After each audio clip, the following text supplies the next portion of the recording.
Bulletin की शुरुआत में ख़बर शामिल कंदासीं। आदिलपुर में कैनाल रिथा ऐं ज़मीनुनि जे वालार ख़िलाफ़ 7 शहरनि जी एहतिजाजी रैली। कैनाल समूरा नामंज़ूर जा नारा। वापारी एसोसिएशन जे सॾ ते शहरी रोडनि ते निकिरी आया। तकरारी कैनाल रिथा फौरी ख़त्म करण जो मुतालबो।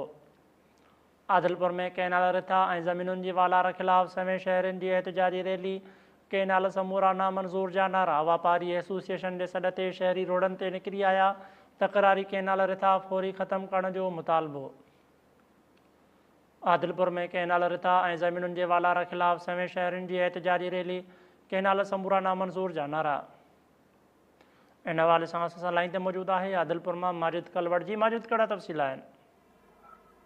जी बिल्कुल, वापारी एसोसिएशन आदिलपुर तरफां चंगुलाणी मलिक आदिल पंप खां आदिलपुर टाउन कमेटी ग्राउंड ते एहतिजाज जेका रैली हुई हिन वक़्तु आदिलपुर टाउन कमेटी अॻियां पहुती आहे, जिते आदिलपुर जा साथी समाजी अॻुवान वापारी एसोसिएशन जो अॻुवान आहे नूरसन चाचड़ो ऐं जेका शहरी आदिलपुर अॻुवान आहे अब्दुल गफ़ार कलवड़ो, मुनीर अहमद कलवड़ो, नूरसन चाचड़ो ऐं मुनवर चाचड़ो ऐं मुजीब रहमान कलवड़ वारी कमेटी अॻुवान आहे ऐं हितां जेका ॿिया साथी समाजी अॻुवान आहिनि शिरकत कई आहे। रैली में जेको आहे त सभई माण्हू जेके आदिलपुर जा शरीक थिया आहिनि।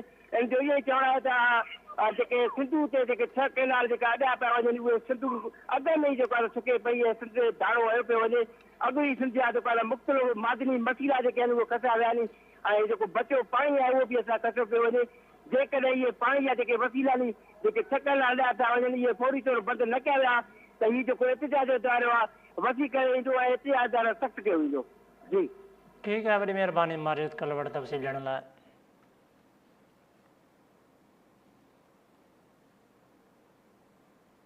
मोरो जी अदालत ॻोणे सूबाई वज़ीर इस्माइल ॾाहिरीअ ते दाख़िल